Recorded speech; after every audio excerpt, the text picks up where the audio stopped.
of giving people ocean rights in this debate. Second point, why is the market more efficient at doing this? Three things under this. Firstly, let's have a look at the long-term incentives. Let's actually have a look at what incentives exist on governments under the status quo. So currently, the way that most people extract oceans is by using licenses. So the government will grant to individuals or to corporations licenses to take a certain resource from that area. There's a couple of things to recognize about that. That is almost always non-exclusive. So the way they grant that is to give a general license for fish to be fished in those areas. That has a couple of corollaries. Firstly, that is inherently a competitive thing. But secondly, there's no long-term interest in that you have a huge first-mover advantage in that situation. You're the first person to get that fish. Because if you don't get that fish now, someone else will take it in the meantime. And that's an important recognition in this debate. Under our model, that fundamentally changes because we change the calculus of people who own that land. The land now, the calculus of those people is now always going to be long-term. Why is that? It's because to the extent that they now are the only people who ever have control over control of that ocean, I should say. If I ever say land, just use the word ocean. To the extent they're the only ones who control that ocean, we think there is an inherent reason for them to maintain that. And the reason for that is because those resources will presumably appreciate over time. In the same way that to the extent you own a certain land, an area of land, there's no incentive to kill all the gazelles on that land or something, right? We think the same incentive applies to the extent those resources may appreciate over time. But thirdly and finally, we would say, in a situation where you did use all those resources and destroy that land, you'd be unable to sell it, destroy that ocean, you'd be unable to sell it. Because in that situation, there'll be no incentive for anybody to buy it. So there's always an incentive to keep that going. Why is that good? It's good for a few reasons. Because at the moment, what we see is there is a massive lack of political capital to actually preserve the oceans in any meaningful way. And I'll talk about this a little bit more in one of my other benefits. We think to the extent there is, we think those are diverted by other considerations. What we get under our side of the house is less extraction of resources. And that's good for the environment in two main ways. Firstly, it means you get more fishing stocks. Because of the reason I told you that people don't have an incentive to extract the ends of the earth. And that's good for two main reasons. Firstly, because food in the long term in the case of a growing population is particularly important. But secondly, for the sake of intergenerational quality with things such as finding cures and stuff, it's really important to have diversity in your wildlife. We think that is really good under our side of the house. Secondly, we think you get much better policing under this policy. So to the extent that if you privatize if countries own the oceans, the only people who can actually act in that situation to police are countries. There's a certain recognition to make in this debate. To the extent the economic zone is, I believe, about 300 kilometres around a country. If you look at Australia, that's like a reasonable size of ocean. We think it is quite difficult for countries to ever police that. We think that's one of the reasons that governments also sell off their land. We think the same thing is true in that. However, when you own your own specific area of ocean, we think you have an incentive as an individual to police that, because else you lose that comparative advantage we talked about. So we think the prime example of that is the PMCs in Somalia are much better at policing pirates. We thought that was a particularly good example under our side of the house. But thirdly, we would say existing policies get more teeth in terms of policing. Because individuals are less likely to, if individuals ignore the established shipping routes, they know they'll face consequences. For individuals who don't want their land, or their ocean, to be invaded, we thought that was particularly good. Finally, we got better policy outcomes. Because under the status quo, there were two halves. Firstly, there were always going to be perverse incentives, which meant that governments, to the extent they might care about that ocean, also had to take into account other factors. That's why we saw large-scale things such as the dredging of Port Phillip Bay across Melbourne and Sydney. And secondly, we saw a lack of consistency, because to the extent that parties such as the Green Party had differing power from year to year, we thought that always meant different policies were going to get different priorities. And to the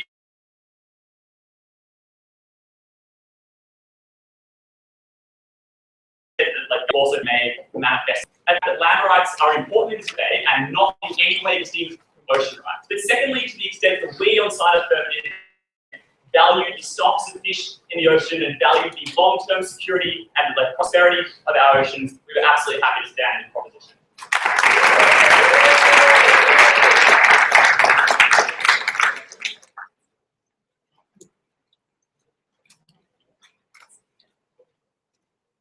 I'd like to thank the speaker for his speech and invite the first speaker from the Nigger King, Andrew Toy from the Council of the Nigger.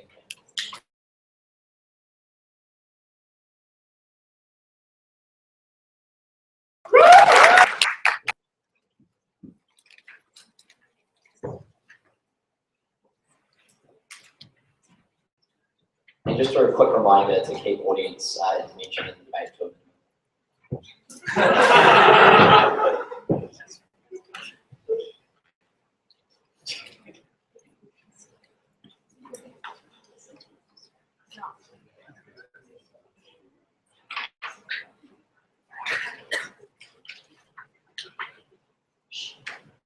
Ladies and gentlemen, the problem with privatizing all of something is that you inherently privilege the wealthy actors, those with entrenched privilege at the moment, to seize control of that and take advantage. That is definitely not in line with how we should be using common goods, goods that benefit everyone.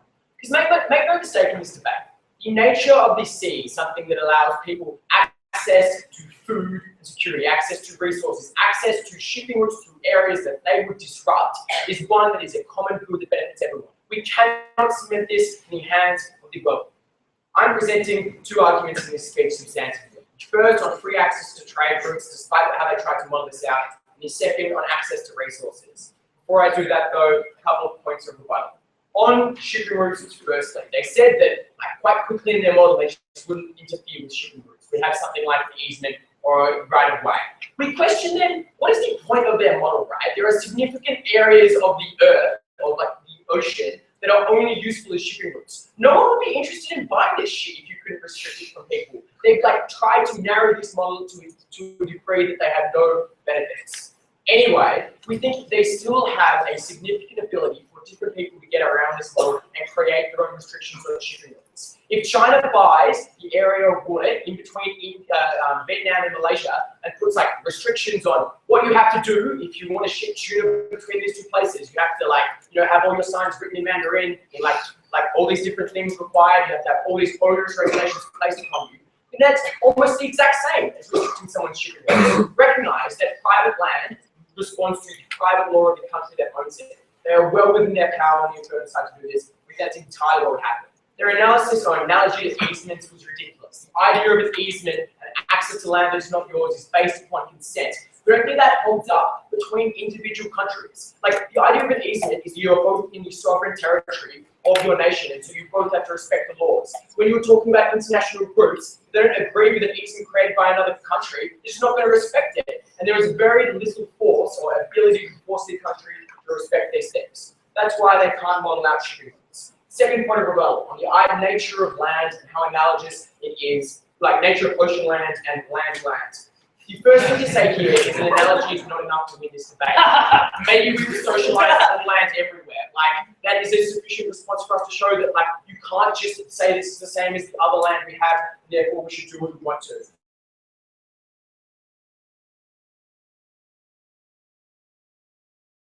We think that in all kinds of countries, we support that for our oceans.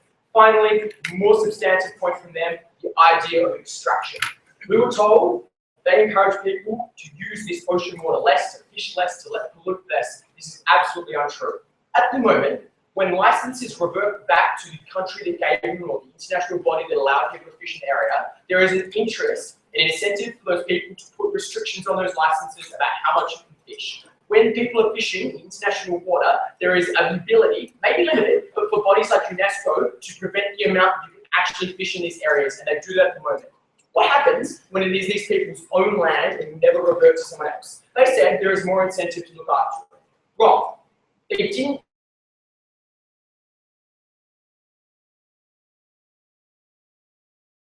Talking about fishes, we'll be going from one area to another area. If they're going into a neighbour's area, God damn, you want to fish it before it goes over there. You just lost a good. There's the biggest incentive for these people to absolutely troll these areas, because if they don't get the fish while they're in their own area, they'll go over to their neighbour's areas, and then boom, you just lost some money. I think this is the clearest example of a negative externality I think we could ever be gifted in a debate.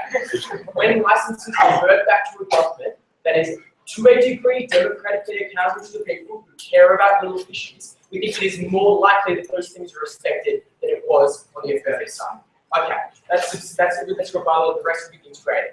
On my first substantive point about free access to trade routes. To clarify the status quo, there are significant areas of international water where people can move through. When they sell these things, they have these huge diverse incentives for countries that are wealthy and can buy these things to resist people from moving through there. I think this is true of lots of places. A the moment you can't prevent people growing for genuine reasons of trade and commerce. What goes wrong at the moment? We think there are great examples of where this kind of private land breaks down, private water land. It's examples like the Panama Canal and all that kind of, like the Suez Canal, and all the political instabilities that comes when you can prevent this genuinely good thing from getting into the hands of other people because you hold it for yourself. Why is this firstly unfair? We think the idea of an equal playing field, and the way people ship their stuff around the world, just respects the idea that like what is fair to one person should be fair to other people. There's no genuine reason that we should create these obstructionist barriers for some people to access the genuine good of shipping stuff cheaply. We don't think any company has an entitlement to that. We think secondly, and importantly, it's more efficient when they allow people to put excess tariffs or additional barriers for other countries to flow to areas. This discourages the kind of global productivity we want. When America can do this and like unfairly subsidize their own workers, this makes it more difficult for countries to take advantage of their comparative advantage. It means these countries can't take advantage of cheap labor and can't actually produce more than would be produced in America.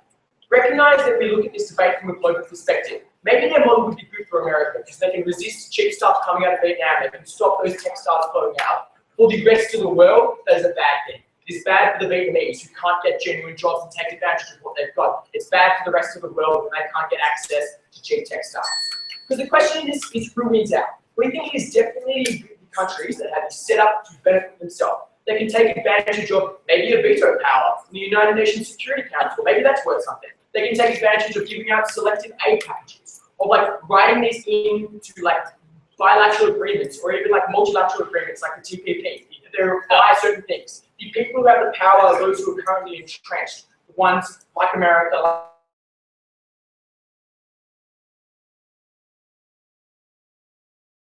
China, and access territory than they do. On my second argument, about access to resources. Two things here. The first about those that exist in international water. And I already talked about these a lot. These are things like fishing, and it's the ability of global groups like UNESCO to, at least to a degree, limit the amount that people can overfish. My analysis report before shows that when people have private land, they are more incentivized to rip what they can out of it. Secondly though, let's talk to other resources, those that are already claimed. And we think we're talking about oils and minerals that at the moment already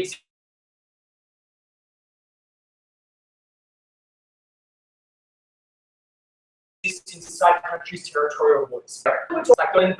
Like oil and resources are randomly distributed around the world. They're just given to whoever happens to form a country near the right kind of tectonic plate. We think that is fair. It is more fair than what happens on their side when they privilege the ability of bigger companies to bully them out of those countries. When they can, like when these rich countries can further perpetuate their own wealth, that is like principally unfair. Recognizing that everyone is born into a country randomly, it is more reasonable to let that random distribution work again, rather than supporting those who are already powerful. The idea of perpetuating your own wealth in this way is abhorrent. Because they don't protect the things they wanted to protect, namely the issues in this debate.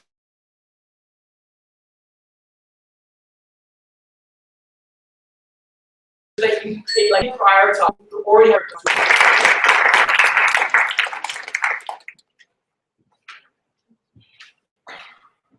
Thank the speaker for his speech. I'd like to invite the second speaker from the Affirmative team, Molly Dale, from Newcastle.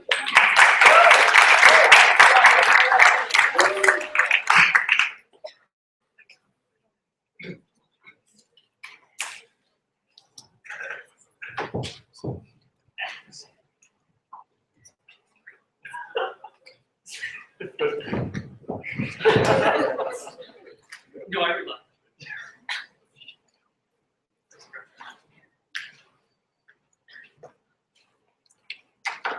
Well, Mr. Speaker, it was a problem for the negative team that the main harm they saw came out of our model was the rich were somehow going to get richer and the poor were going to get poorer. Because what Sam told you at first was in many ways in which the pseudo-market system with which we regulate the oceans at the moment was an abject failure, and the ways in which that entrenched the disadvantage they wanted to talk about. Why was that? Because systems like licenses and permits were always going to be a lot more subject to the whims of a government, and it was funny that the states they wanted to talk about, like the citizens of the states they wanted to protect in this debate, were often subject to really corrupt governments in the first instance. We say that those tenements and those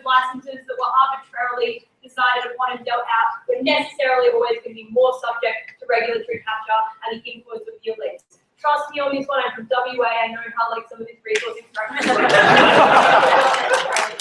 Okay.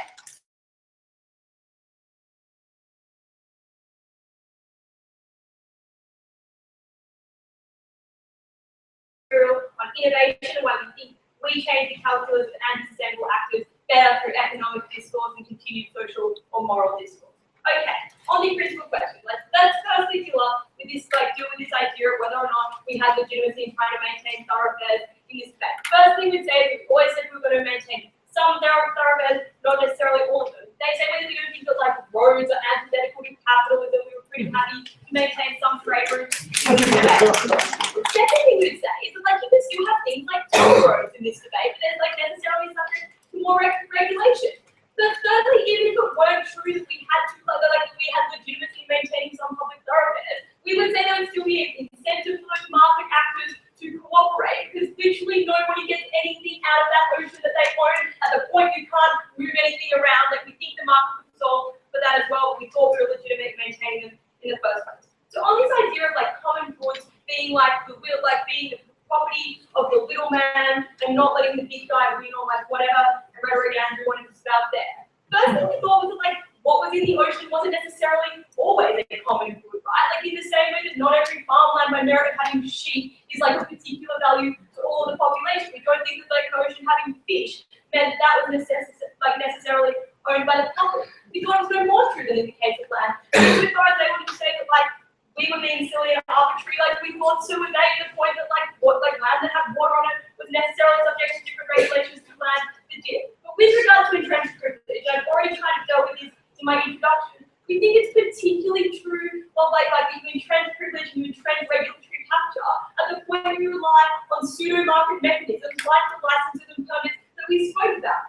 Why was that necessarily true? Because we thought that under our system, you actually became accountable for negative externalities that you caused, rather than relying on the government to come in and clean up your mess in that case. But finally, a new thing to add here is that even if none of that was true, at the point we can point you to the fact that like oceans are being dramatically overfished at the moment, that like species are dying, the barrier reef is in grim trouble. At least under our model, if that happens, we get the government adequate compensation, and we think we give the people compensation for what they've lost there. They don't get that under their side of the house. Okay, let's look at the practical side of the debate to like use and sustainability.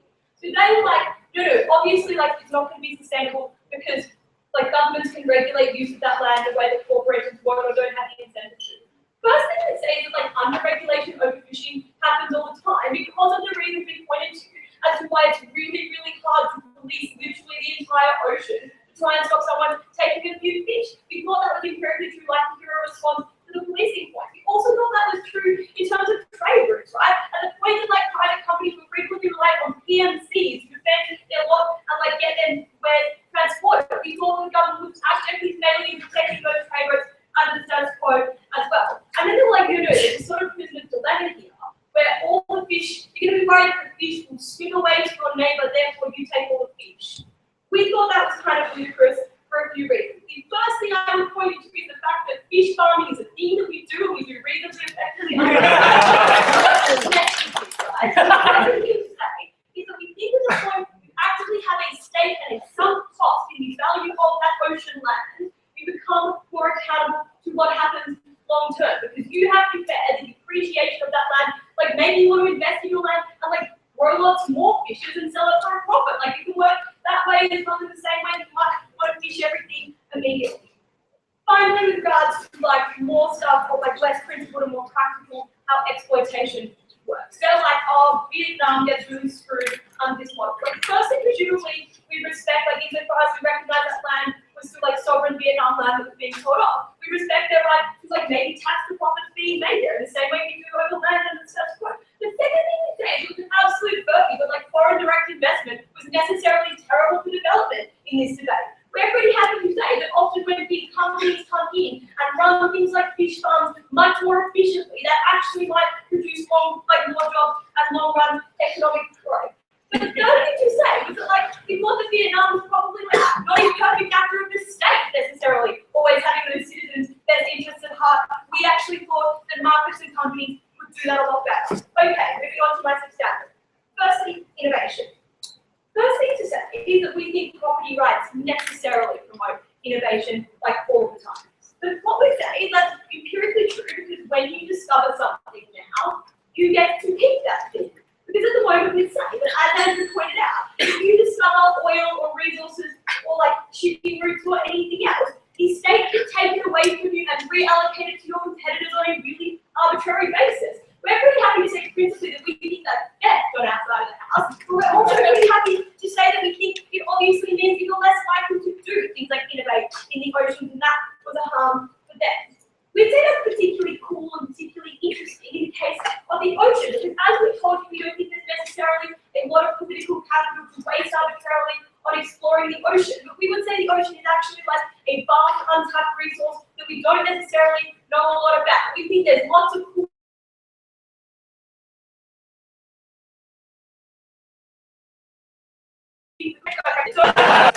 calculus and sustainable activism is better when we engage them through economic discourses rather than social or moral discourses in this space.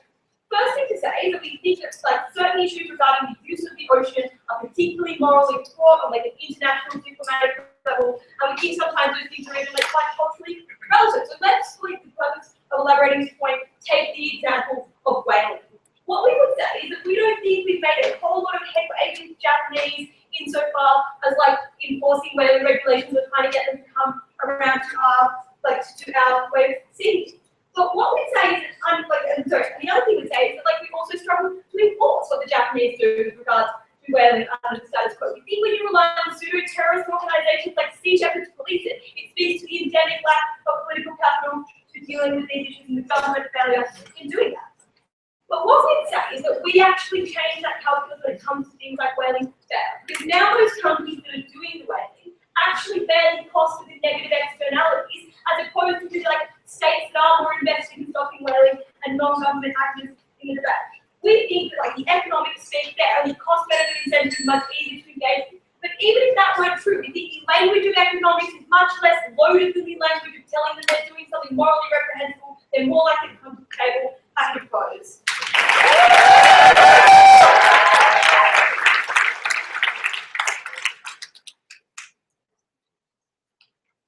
I thank the speaker for her speech. And I'd like to invite the second speaker from the Negro team, Empress Paul, to continue the case.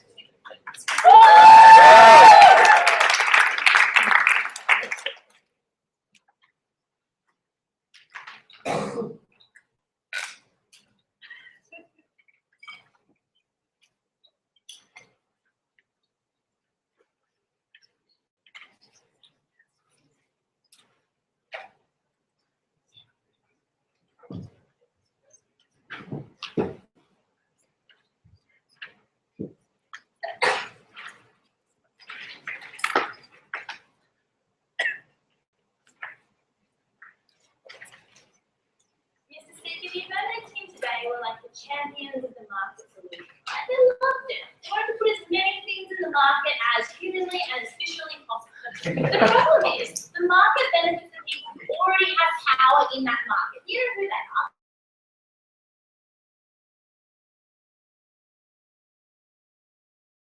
The people who can buy rather than be profit in the future. They're also the rich countries of the world, right? China and the US. And that is a problem. But you need free access to trade routes and you need resources to be split up on a more equal basis than the rich just get using their current market potential and advantaging that more in the market. The opposition never wanted to deal with that, and we're proud to defend the poor people in that market economy and nailing a free division of those resources. I'm going to be doing something a little less, conventional today. You need my substantive first, and then 3 parts of both. My substantive is really damn interesting. First point is substantive. Why rich countries are more likely to succeed in claims over disputed island territory. Because Stephen asked if my metaphor was useful in this specific way, and it actually really was.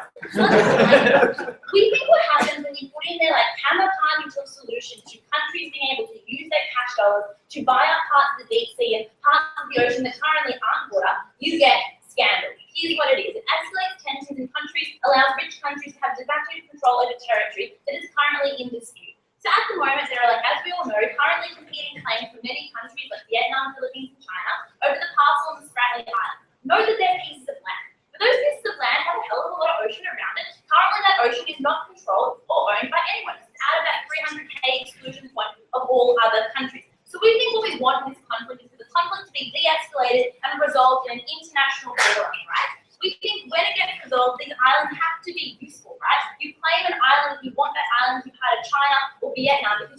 be able to get your boat to that island and be able to access it for that to be useful. So we think that it should be accessible by sea to the country that gets a successful claim. What their model does is sabotage this, because China can now buy, well, the country with the biggest market power, right, can buy all the international water around parts of islands. They are international water, and currently they're not owned by anyone. And what that means is China is more likely to be able to build little islands nearby because they literally own that water, and there's no law against doing that anymore. And you can send defense navy vessels into what is now your water, which just conveniently happens to be around the island that you eventually want to be part of your mainland.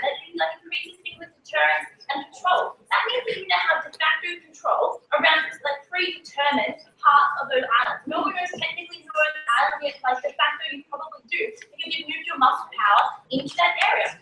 We think that's really bad, because if China is able to buy up all of that ocean around those islands, post a dispute resolution at the Spratly and Pass Islands, which is like looking quite likely, China doesn't succeed in that claim and the island is given to the Philippines or to the Vietnam. That is functionally useless to them, right? Because, for example, the Vietnam and the Philippines won't be able to access by sea those islands. The Philippines will control like maybe the 300-kilometer barrier around them, the 300-kilometer barrier around the islands which they now own, but there's a hell of a lot of ocean between those two theories that is owned by a hostile country that won't let your boats go through. Except maybe they'll give you a tariff, right? That tariff is prohibited, you won't be able to access that, and that's why this sort of solution massively escalates conflicts in terms of that territory determination and makes any sort of territory dispute resolution in international form a moot point. It's just about who has money, right? Not about who has a legitimate claim. We think that's really bad. So let's move on to some more areas of debate that we think is interesting. Firstly, about trade. Secondly, about innovation.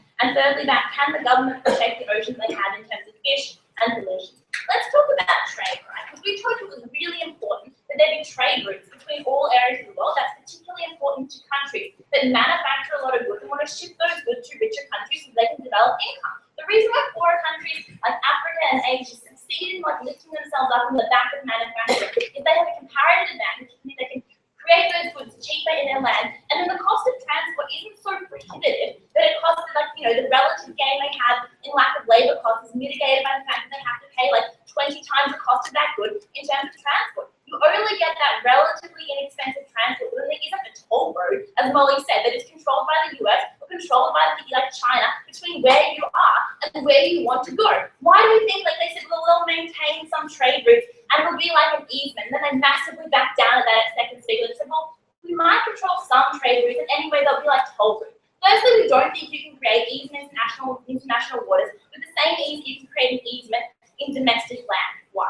An easement in domestic land relies on the fact that you and the person you're claiming an easement against both are accountable and both are policed by a central government. That government has power above you. When you are like two countries in international waters arguing over an easement because you want to transport your goods from A to B, and that bigger country, richer country saying, hey, I own this bit of water, I don't think there's an easement. You're not going, there's nowhere you can actually go, but you can go over that. Sure, there are international dispute forums, you can apply UNCLOS, you can try and claim something in the ICJ, but all those dispute forums rely on that bigger, powerful country accepting the jurisdiction of those international dispute resolution forums, and they won't do that. So you know what happens about these trade routes? If the person that's stronger, the person that buys those trade routes will win. And yes, they will be like toll roads, but the person that like is okay having a toll road is the person that can pay those tolls. We think poorer countries won't be able to the extent they have to pay a toll. We don't think they should at the moment. We think that's bullshit, and we're happy to make those toll roads free roads. Everyone likes free stuff.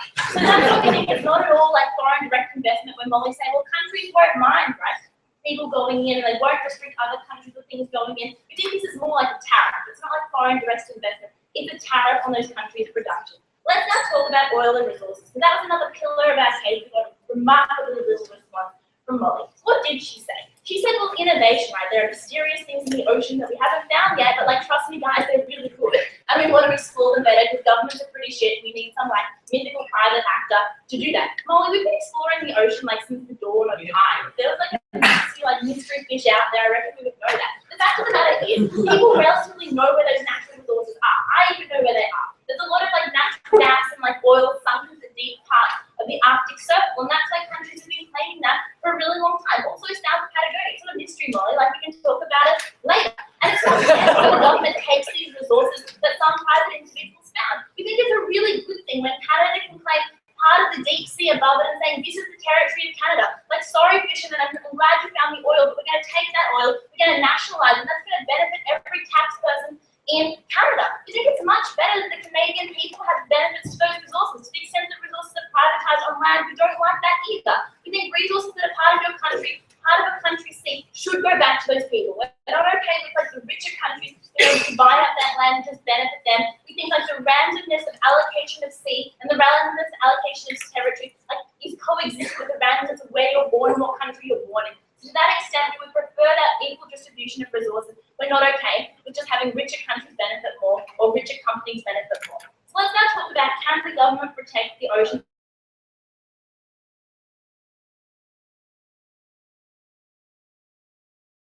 This is what I call the fishing one. Opposition have licenses to fish. We think the government does a pretty good job of outsourcing the fishing to those companies. And the same with these licenses were really bad was a bust. The government can put conditions not to overfish on those licenses. The company doesn't want to break that contract because they want to win the license.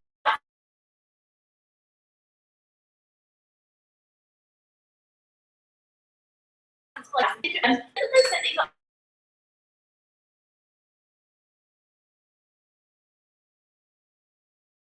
giving up the countries is Africa also corrupt. That point doesn't help you either. So to the extent that we think that governments can put regulations in the land, they do because they're like liable and responsible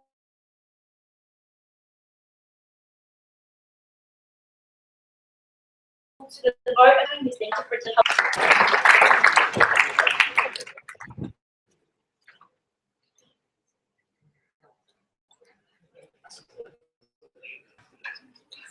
I thank the speaker for a speech like the third speaker of the affirmative team, Stephen Moore, to conclude the substantive.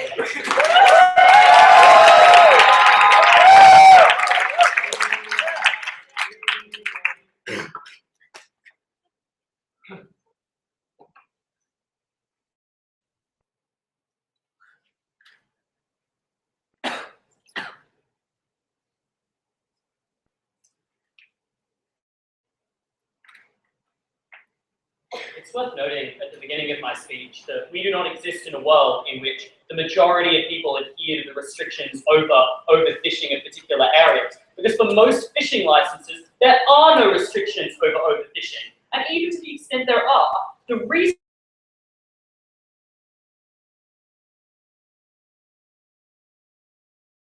is to know this is a suspicion that you may, in the future, possibly win the tender over that license. There's no assurance that you'll do so. And so, it is not the hypothetical world in which those imperatives exist, it is the status quo in which international fishing populations are diminishing rapidly, in which there is absolutely no imperative to fix it, and ultimately we are suspected to be massively devoid of fish life. I wish I knew some statistics, but ultimately that wasn't in my matter file. Ultimately, we exist in a world in which the state and states globally have failed. Whether it's whaling, whether it's fishing, it doesn't matter. We're not doing good enough. The factor in this debate we haven't considered is ultimately our companies and people who we think we give a long-term investment into ultimately the value of that.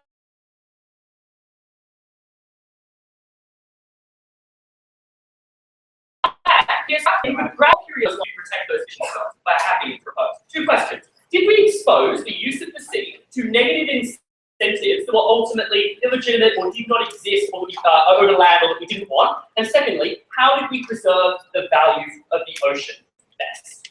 First, negative incentives. The first thing that we really identified, as I also did in my introduction, is that we have a huge problem at the moment with political capital. For every greeny minor party that comes up and says we'd really prefer not to overfish, there is a Liberal government that says in the short term we can extract crap tons of money. I'm sorry, I swore. But we can extract a lot of money out of these areas, and therefore they are the ones that get the vote. So sure, you have some dissonance in Australian domestic politics for the non-Australians in the room over the Great Barrier Reef, but then you have a government that comes in and says let's dredge it and mine the oil anyway. And ultimately that's what's happening, guys. If you solve the Great Barrier Reef, indefinitely that company would have an incentive in not ruining it and preserving the highest value of that land, and ultimately said that was more beneficial. And you would have an incentive to enforce the regulations over that policy.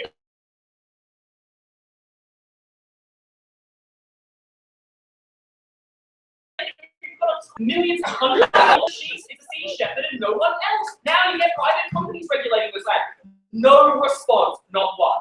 Secondly, they said that governments are great because ultimately they have the best interests of the ocean at heart. Here's a couple of reasons why, and we weren't ducking away from it. We were adopting a higher burden in the debate to prove that even if this was about the worst kinds of things for our case, we'd still win. But let's deal with the worst things for our case, which is ultimately the possession of natural resources. The Saudi government currently controls all resource extraction in Saudi Arabia, and it accepts a far lower price for its oil so that it can legitimately destroy all of the political interests of the West. And it does that not for an economic benefit, but because with the changing tides of Saudi governments, it realizes that it can extract a political benefit, where ultimately it fucks over everybody again. In an economic sense. Ultimately, we think we get the best results when we divorce it from the inconsistency and the irrationality of domestic politics. And ultimately, sure, the negative team said that they're more than happy for small countries to be able to extract those resources. But two responses. The first one is we don't support the right of small countries to extract resources and to have sole possession of rare earth, for example, in all circumstances. Because if one country gets all of the rare earth in the world, it can tax that to high health. The Panama Canal is a terrible example. Because the Panama government decides tomorrow that it wants to own the canal, it expropriates it, ultimately stops all traffic through there, although it currently owns it. So it just decides to stop all traffic through there, and the entire world suffers. At least with the private ownership of that land, it is an economic calculation. And for reasons I'll go to later, I think the economic calculation always comes out in our favour. UNESCO got the same response, ultimately for all the reasons that they just needed international organisations and international companies to opt into international dispute settlement. You also need people to opt into UNESCO, which is a major problem when you're trying and you want to exploit the land in the ways that the negative team all want to do. The final thing she said was about international law and why we got better dispute resolution. This is laughable. Firstly, in order to sell something, you must have a legal title to it. So the Chinese government cannot sell land it does not own. That's the point of the dispute in the South China Sea. So they said that Vietnam might be the ultimate owners, so will China, and that extends not just to the physical island, but the land around it. No one cares about the Senkaku Islands, they care about the ability to extract the resources around it. So therefore that extends to exactly the same principle under our side. You're no more or less likely to get international dispute settlement. But equally, what do you think's going on with de facto control of those islands at the moment? China's rolling in the super tankers, China's rolling in the battleships, ultimately trying to take forceful control. It's also, funnily enough, what England did, the Falkland Islands, in that it just gave licenses to extract the oil around the Falklands and just said, have at it, and then Argentina took objection. That's the point. De facto control is extended under the status quo. At least when you have the economic imperative over that land, you're far more likely, as Molly gave you, to ultimately have that discussion devoid from the kind of hardened political language like the Japan-China dispute is at the moment, and instead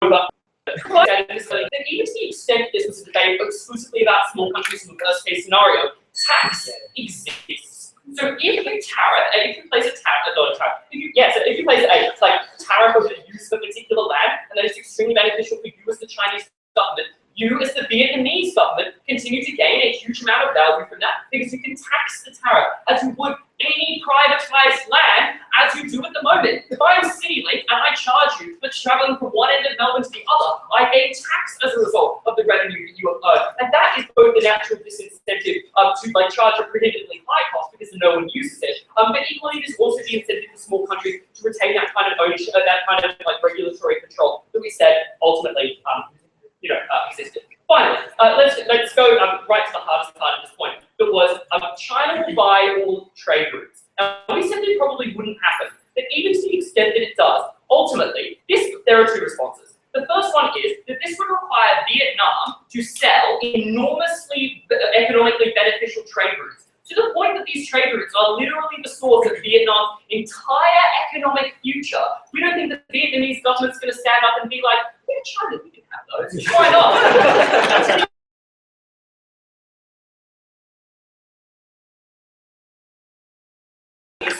There's that much on the Panama and Suez canals at the moment, and there's no imperative to set those prohibitively high, even though the same imperative. That's because the Suez and Panama canals are over canals and not over the seas, and therefore it's private already, kind of, but it could be private. finally, in terms of like the narrative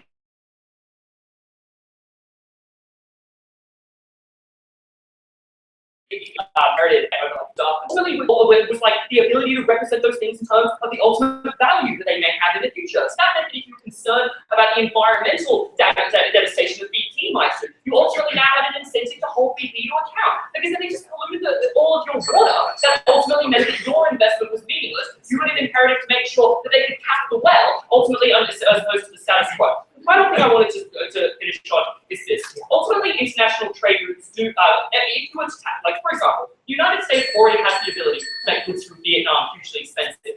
They're called tariffs. The reason they don't do them and the reason why they value trade from Vietnam is the same reason they're going to value trade under these kind of international fisheries. We're more than happy to represent their economic value by privatizing them. We're more than happy to propose.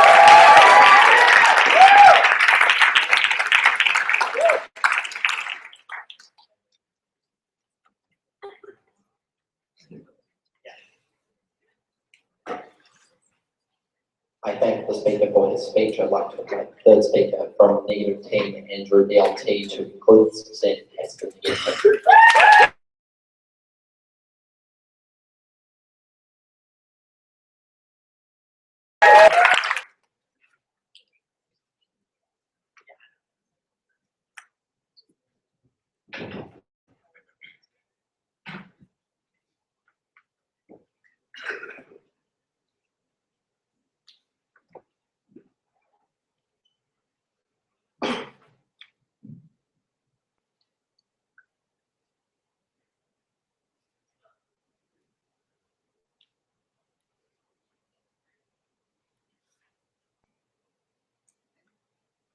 Well, Mr. Speaker, for all Stephen's rhetoric about how bad the status quo was for fishing, it would have been helpful if he listens to our detailed reasons about that bad status quo was made far worse under their proposal.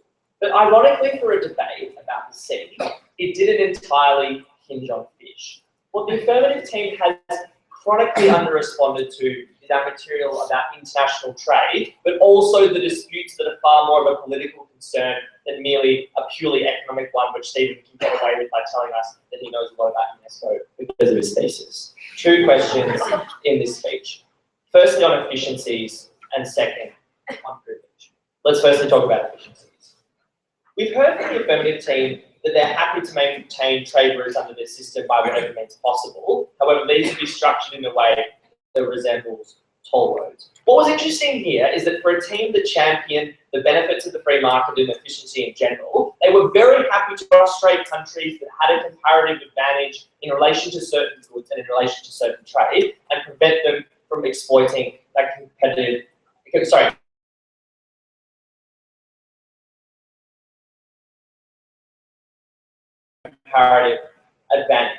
Why is that? Far more like agriculture in Australia. If transport between those states is prohibitively expensive, Australia simply will not import agriculture from New Zealand. We thought that wasn't only a harm for a country like New Zealand in this debate, but it was also a harm for everyone around the world who benefited from free trade. This was what Elder brought you in his first speech, and we've still heard limited response. Because trade routes being impacted was only about one actor being unfairly treated, but it was about the entire international system. Let's now talk about dispute resolution, because Stephen thought he was onto a winner here when he said that China can't sell land it doesn't own because it doesn't already own. The point here was that the water around the Senkaku Islands or any other area that is in international dispute is clearly something that can be purchased. It can either be purchased from a state who currently owns that water, or it can be purchased from the international community, because water that is currently like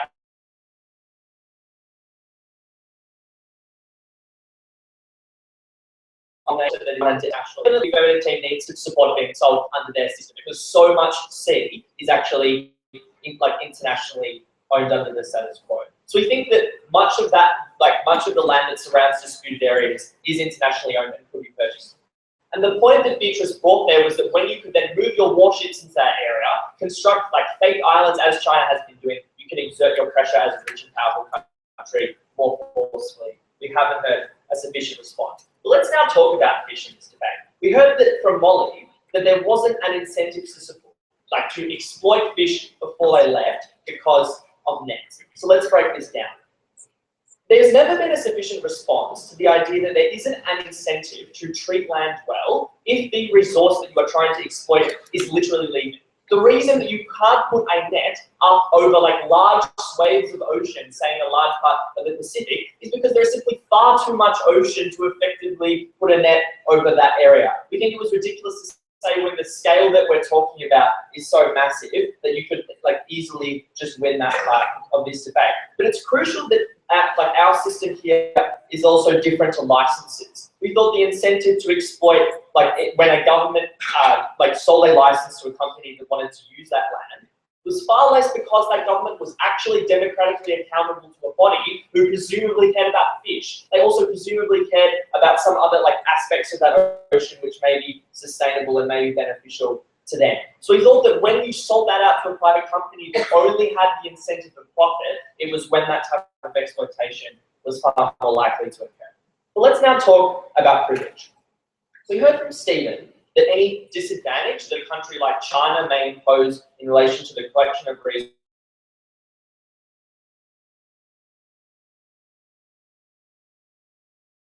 or trade could easily be taxed by the community to impose a tariff on a country like China. When Elder gave you analysis at the beginning of this debate about large free trade agreements like the TPP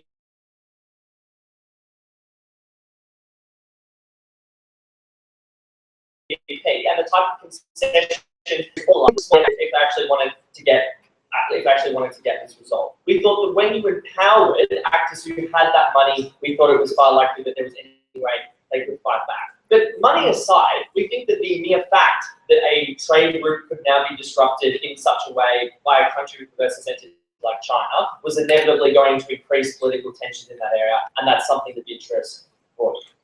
We also heard that weak countries won't sell trade routes that are essential to them. The affirmative team has never acknowledged that many trade routes that countries use aren't entirely owned by themselves. Many of that goes through international water, which isn't something that they currently have control over. For example, like a huge amount of the Pacific Ocean is all under international water, like is in international water. So we think that since presumably that land could also now be purchased, we thought that massively increased the ability for those countries to frustrate that. We haven't heard a sufficient response or sufficient preemptiveness. Let's also talk about licenses, because we've heard that licenses were far worse in relation to the issue of privilege. The first point we heard here was that governments don't get adequate compensation under the licensing system. That's why it was bad. Like, that's why it was bad for weak countries. We thought the money that companies paid under the status quo for that license was in itself a compensation. It was something that reflected the likely value of that land. We thought that it was a ridiculous comparative to say that they had less power in this debate. We also heard that governments never cleaned up mess in these areas, and that's why licenses were worse. But we thought that with that democratic incentive to maintain those natural resources that they meant to offer that population, that was likely to be something that was better in the situation of licenses. We also heard from Stephen that it was incredibly bad when countries control routes that involve large amounts of trade. So we heard about the Panama Canal, the Strait of Hormuz, and he thought that those sort of countries that controlled that and wanted to disrupt international trade would be disempowered. We thought that was far worse under their system when it was still countries owning those vital trade routes. It was only more powerful countries. It was people who were likely to have an incentive to disrupt the trade of others because there was now an opportunity to move into those areas. We thought that while the status quo was regrettable, what there is some semblance of is stability. Everyone knows who controls the Strait of Hormuz. That's why we have so many embassies in that part of Iran to negotiate with Iran, not to arbitrarily shut those off. We thought that potentially putting those straits in the hands of companies or countries with worse incentives was something that was incredibly bad. So we think at the end of this debate, while much of it was about fishing and whether it could still occur and other resources, we think that the material about international trading disputes was vital and vastly unresponded to by the affirmative team. We think in a world where that system which relies on a semblance of egalitarianism, we think that by disrupting that and empowering rich countries, it was made far worse. But for a team that wanted to champion efficiency, when they wanted to say that countries should be able to get as much, countries and actors who are able to exploit that land as best as they could should be given that opportunity. We didn't see why they wanted to empower actors with perverse incentives to disrupt that. We were very proud to oppose.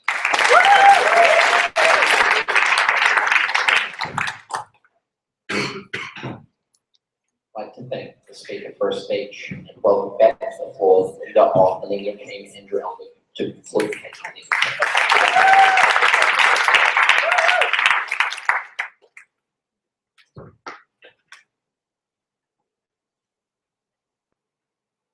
I don't know about you, but to me, when we have to rely on an actor to protect a common good, I have more faith, even if it's marginal, in the institution that has a degree of democratic accountability to the random people around the world who might care about these things, rather than an institution or an actor that only has interest in profit. The status quo may not be perfect, but the reality of the affirmative model, when you have an incentive to rip all you can out because you own the ocean and you own it forever, and there's no one who can ever call you to regard for that, is worse. And considering that at the end of this debate, I honestly question what benefits the affirmative side had from this proposal. What still stood at the end of the debate? Why on earth would you privatize the oceans? Two questions here that I think conclude. What's the fairest way to distribute these resources? What's analogous? What's similar? Secondly, what's more productive? How can we get the most benefit to most people in the world? Recognizing that this is a global thing. On the first, the fairest way to distribute these resources.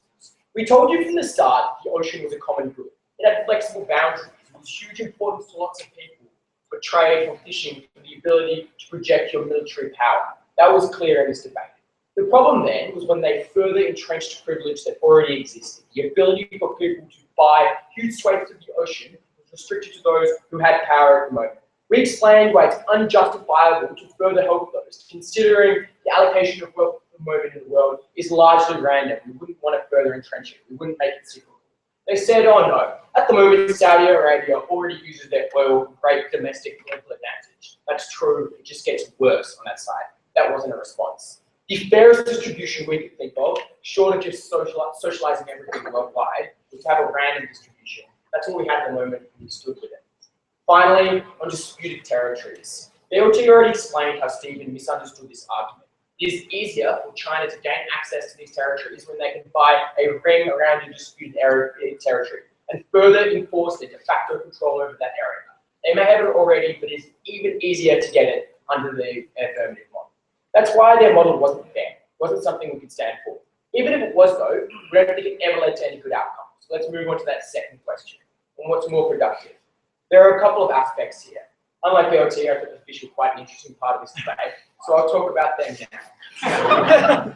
There is an incentive to get the most out of a fishing area. Recognize that if you underfish an area, the fish will leave and go to the other area that your neighbor owns. That was clear in this debate. It was a natural biological urge. Recognize then that the only way that we could stop these fishes from doing that, or restrict people's ability to fish these things, was if we had some kind of control over them. You got that more than you did on the affirmative side when they had to come back for a license. They had to rely upon a democratic mandate. It wasn't just for profit. Obviously, their response about having nets between different areas of the ocean was absurd. I didn't know when they talk about that. They said, though, that we get better policing.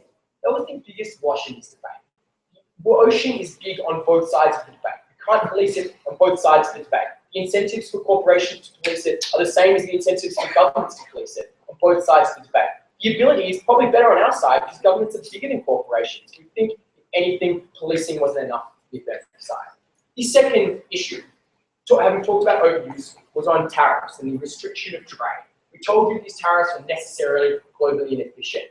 Stephen kind of conceded this awkwardly in his third act speech when he said the Panama Canal was often a bad thing. That is an example of when you have privatized water. That is an example of when these things are restricting trade. Yeah, it was a huge concession. Importantly, Vietnam might not have control, as Andrew just pointed out. When other countries can impose tariffs, that's where they're never justifiable. Finally, Molly talked about innovation. I don't think that one was bad.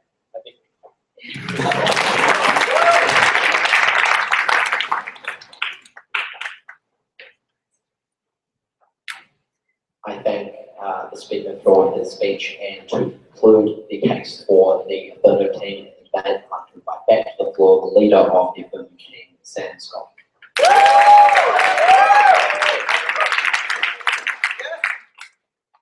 Speaker, we never thought this debate was about state buying states' ocean. The reason for that was because of this word in the topic, they're privatized, which was to suggest to us that the actor in this debate was probably businesses. But even if that weren't true, right, we told you that de facto what they were arguing was what happened. In the east, that China was going to control those areas, they already did. We didn't make it any worse. Two questions in this debate, although that's important. Was it justified to sell our ocean? And secondly, what happened? We told you at the very start of this debate that land rights were an important thing and distinctly no different from ocean rights. The only response we got from Elder was to say, well, you can't just argue by analogy, right? Well, that's like arguing you can't just respond by saying you can't just argue by analogy.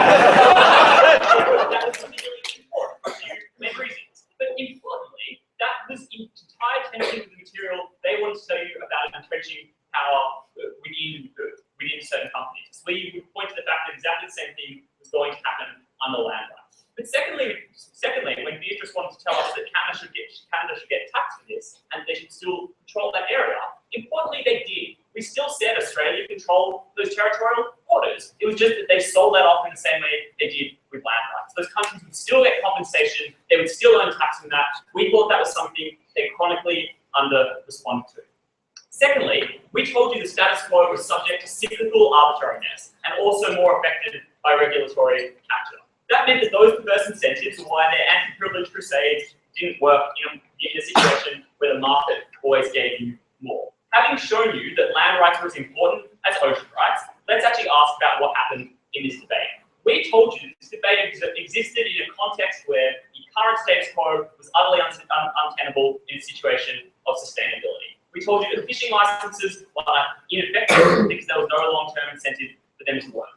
What we hear from the negative team is they're actually really good for two main reasons. Firstly, because regulations are really fantastic, but secondly, because there's always a long-term incentive. Stephen told you that incentive was always diffuse and therefore small. But secondly, he completely ignored our argument about policing that I told you at first, which existed on two main levels. Firstly, that the oceans were large and therefore difficult to police. But secondly, there was no necessary incentive to police them. The fact they did not respond to that, and in fact conceded at Beatrice when she said it's hard to police easements between countries, proved the fact that under our system you're always going to get more sustainability. And that was something that Elder conceded was important in this debate when he said fish were cool, or something like that.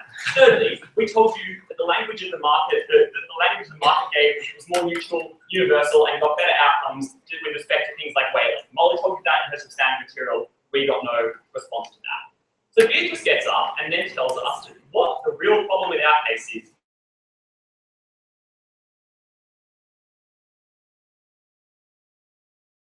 You more widely response to the negative team just didn't understand. We didn't know who owned that ocean, and therefore you could not sell it. That was what Stephen told you, no response from the affirmative team. Secondly, we told you that even if that was true, that was no different from the status quo, which was that China already exerted massive control over that area to the extent that we thought was going to be exactly the same under our side of the house. No point in this debate. Finally, on trade routes. We told you firstly that because the word all is in the topic, we are allowed to restrict some parts of the ocean. But secondly, we told you that roads weren't antithetical to capitalism in the same way the trade routes wouldn't stuff up this proposal. But thirdly, even if there were no more incentives for companies to price each other out than for states to engage in protectionism under the status quo. That was an important recognition, the side negative to make. Finally, on innovation, we told you that Saudi Arabia couldn't steal your oil and use it for political gain because the market got to use it better. We thought that was benefit. We gained down to our side of the house. At the end of this debate, the fact that land and ocean were in no way distinct, except for the fact that one had fluid on top of it, was important, and for that reason, one actually in the sense. I'd